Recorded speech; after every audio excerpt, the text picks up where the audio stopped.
on the way forward for Uganda. Dear sir, you have the floor.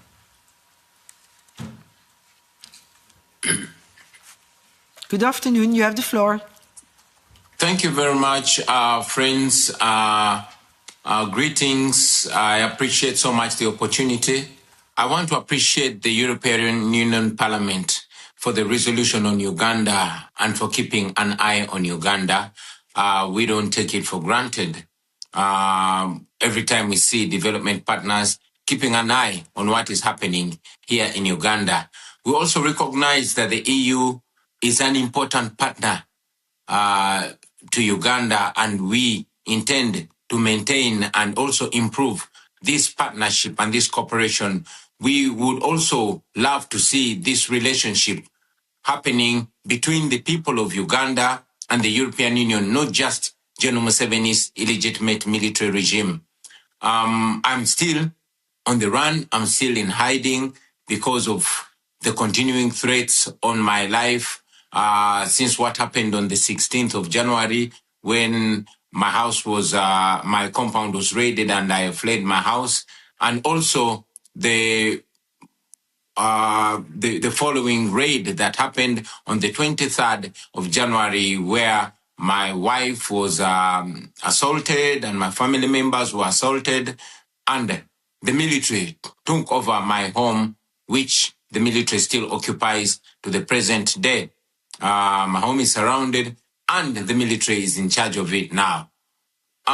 What happened on the 15th of January and the preceding days was not an election. It was a military operation, and I'm very glad that it was clearly stated during the debate in the European Union Parliament. This violence started much, much earlier. It started on nomination day, and it went on through the campaign trail. And I'm glad that the resolution mentions in specifics victims like Mesa Chokero, who was shot and killed, and also General Muhoozi Kainerugaba, who is the military chief and the son of General Museveni, came out on Twitter and, mentioned how he killed 22 of our people, and hoping that I would be the 23rd. I must mention, though, that the numbers that he put are much, much less. Maybe he mentioned or he meant those that he killed personally. Otherwise, the numbers that we have of the victims, of the people that have been killed, are much, much, much more than 22. Many civil society organizations were closed down, especially those that are in the area of governance. It was mentioned, and I want to reiterate it again, that the internet was shut down 3 days before the election. Media houses were ordered not to relay the results that were happening and all that was going on ground on the polling stations to ensure that there's a clear disconnect between what was happening in the polling stations and what was being relayed by the Electoral Commission. I'm very glad that Dr. Sarah Birete is with us today. In this meeting, she was arrested, detained, because she was taking an effort to speak out and educate people, the citizens of Uganda, about their rights and on democracy. I mentioned it that 2 of my deputy presidents were abducted on the eve of the election, and they remained missing for 3 weeks. We later learned that they were being detained in a military barracks, in a special forces military barracks, which is run by General Museveni's son, Muhoozi Kainerugaba. Most of our coordinators were arrested, were picked and detained. Some are still in detention, while some were dropped off. These also included officials from our election management committee. So what Mr. Byabakama, the chairperson of the Electoral Commission, relayed was actually completely different from what happened on the grounds. The law requires that there must be,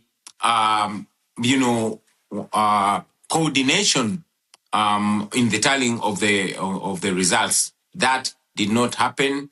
The candidates were not given copies of declaration of result forms, and the Electoral Commission simply declared numbers that it did not justify where they were coming from. As we speak, we are still demanding that the Electoral Commission uploads the declaration forms so that the nation can be able to follow in transparency, so we can be able to compare the evidence that we have, the declaration of result forms that we have, to what was paraded by the Electoral Commission. But up to now, they have not uploaded the results on the internet like it's supposed to be. Somebody may ask, why then didn't we go to court? But we've mentioned it again that institutions in Uganda have all been destroyed, and including the judiciary. The manner of appointment of the Chief Justice recently is evidence to that. The Chief Justice was sworn in General Museveni's farm.